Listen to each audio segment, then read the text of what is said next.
Another umaga, another gabi na naman guys. Ngayong araw na to, dito sa Pilipinas, papunta pala tayo dito sa may Sukat, Paranaque dahil pupunta tayo sa wake ng ating isa sa mga malapit na kamag-anak dito sa Manila. Walang iba kundi si Tatay Litoy. So guys, dito pala yan sa St. Peter, Sukat area. Malapit yan sa SM Sukat. Dito, nagparking na nga pala tayo sa area na to at niready na natin ang ating matinding 360 camera para nakarecord yung ating pagdating. So ayan guys, yung St. Peter, dito yan. So ang kagandahan dito guys, meron silang mga parking. So libre na rin yan dito. Kasama yan dito sa mga bisita na pupunta sa area na yan. So dito na pala kami guys, nag-overnight kasi nga kinabukasan na rin yung libing ni Tatay Litoy. So yan, syempre, after natin mag-ayos, diretso, so nauna na pala sa ang ating mga kasama, ang ating mga kapamilya, papunta doon sa pinaka-room kung saan nakaburol si Tatay Litoy. So yan guys, syempre naglakad-lakad muna tayo dito and medyo nakakapanibago lang no kasi mostly nagpa-park tayo syempre sa mga malls, sa mga area na hindi ganito yung pinaka feeling dahil nga kung mapapansin mo tahimik, 'di ba? Tapos ang kasama mo dito sa ilalim ng parking yung mga guard lang na nagbabantay sa area. So ito pala yung elevator nila guys. So maganda yung lugar na to guys. Maganda rin yung pwesto ng St. Peter na to. At malaki din yung area nila dito sa Sukat. Kaya yan, after natin syempre pumunta dito, papunta dito sa taas, tayo dun sa pinaka-room kung saan nakaburol si Tatay Litoy. So ayan, 7th floor pala yan guys, yung pupuntahan natin. So mag-isa na lang ako niyan dahil nga nauna na sila paakyat. Sabi ko, sunod na lang ako para nang sa ganun magkita-kita na lang kami sa itaas. So maganda yung elevator nila guys. And pagdating natin sa 7th floor, so maraming mga rooms, depende kung saang rooms ka naka-assign sa area na yan. At magaganda yung mga rooms nila dahil naka-aircon, merong digital na TV, at the same time maganda yung pwesto. Ayan. Ayan. So after ko pala umakit guys, bumaba ulit ako dito kasi may kinuha ako sa sasakyan. And nasaktuhan ko lang pagbaba ko, gantong oras pala dinideliver guys yung mga kabaong. Ayan. So syempre ginawa yan kung saan pero dito yan dinadala or delivery ata yan sa mga branch ng St. Peter's. Ayan, sakto-sakto talaga pagkababa ko. So nilagay yung mga kabaong. So ito pala guys yung room na kung saan dito kami nakapwesto. At dito rin yung burol ni Tatay Litoy, kapatid po ng lolo ko. So ito po yun no, sa Limbaga family. So ayan, kaya pumunta kami dito guys at talagang nakiramay kami at sumama na rin kami sa paglibing kinabukasan. So ayan, so na-meet din natin yung iba nating mga malayong kamag-anak na rin dito sa Sukat dahil first time ko rin naman na makapunta dito sa area na to. Kaya naman after natin dito guys, so kumain lang kami ng dinner. Actually hindi ko na na-videohan. Nagpunta pala ako dito sa may Jollibee sa area na yan. So ang ganda rin ng CR nila guys. At yung CR sa panlalaki, pwede rin kayo dito maligo. Kasi nga meron silang shower room. Ayan. So ito yung shower room nila. So napaganda rin. At kumpleto, may heater din sila guys kung gusto mong maligo. Talagang liguan talaga.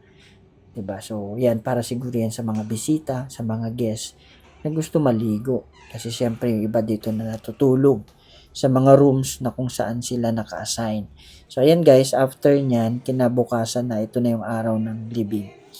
So ayan, habang hinihintay yung oras ng pagdating ng mga tao ng St. Peter kasi nga ibababa na yung kabaong. So ayan, tapos na rin kami kumain. Tapos na rin kami mag-lunch ng mga oras na yan kasi alauna na yan. Ayan, si Alora, kumakain siya ng candy. Gulat ako, akala ko kung anong gagawin. Kinagat-kagat niya. Ayan, no. So, akala niya siguro parang pagkain yung candy na yan kasi hindi naman yan madalas kumakain ng candy. Kaya ang ginawa niya, kinagat-kagat. Ayan, no. Buti kalahati lang. So, ginawa niyang tinapay. 'di ba? So, yun lang ang ginawa niya. Yun lang. So, after natin diyan, dumiretso naman tayo dito, 'di ba? Habang naghihintay. Ayan, after ng siguro mga 30 minutes sa paghihintay, bumaba na kami kasi nga bawal pala yun na pag kinuha na yung kabaong doon, nandun pa yung mga tao. So, dapat mauna kami pababa. So, ayan, elevator. So, marami-rami rin kami mga magkakamag-anak. Ayan, yung mga kasama ko, mga tito, mga tita ko na Limbaga family. So, magkakasama kami dyan. Ayan, so, dito kami sa elevator, sabay-sabay pababa. Kasi nga, medyo marami. So, punuan din talaga. Ayan. So, kasya pa naman. Ayan. So, ito yung ating mga kapamilya kasama. So, after natin, siyempre, pagbaba. So, meron sila ditong mga niready rin ng mga sasakyan para sa mga sasama. So, may 2 jeep at meron ding sariling sasakyan yung iba. So, iba naman nakamotor. So, ayan. So, tayo yung second to the last. Ayan. So, susundan natin yan.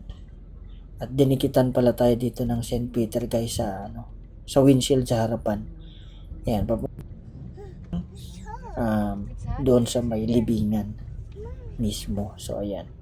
So, syempre, naka-hazard tayo niyan kasi nga sabay-sabay tayo papunta dun sa pinaka-hantungan ni Tatay Litoy na kung saan magdadasal muna dun ng mga siguro o mga tatagal muna dun ng mga 30 minutes pagkarating namin.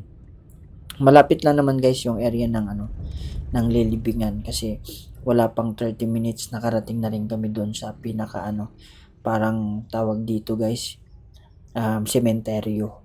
Ayun. So after ng dumating na rin kami dito sa may sementeryo. So buti na lang may mga kasama tayo at sinusundan natin. Siyempre hindi naman tayo taga rito kaya hindi natin kabisado yung daan at lugar. Kaya sinusundan lang natin kung saan papunta yung L3.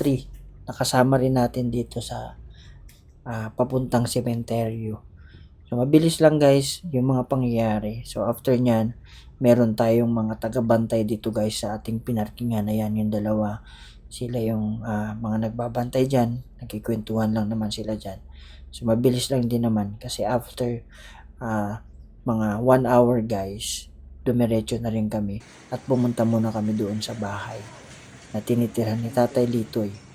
'Di ba? Before nung nabubuhay pa siya dito sa Sukat. So dito pala guys siya nilibing. May nakuha na rin silang pwesto dito. Ayan.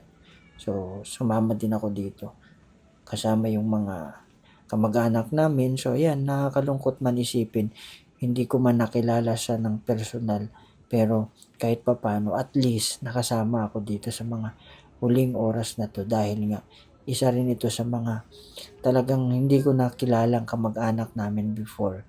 Kasi nga, syempre, sobrang dami rin ng mga bising pangyayari sa buhay natin. Hindi natin nami-meet or nakikilala yung ating mga kamag-anak.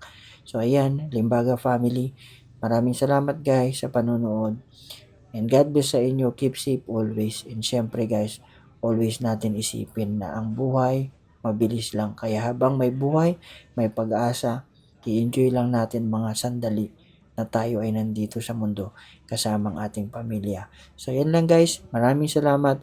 God bless sa inyo. Ingat kayo palagi. Thank you. Bye-bye.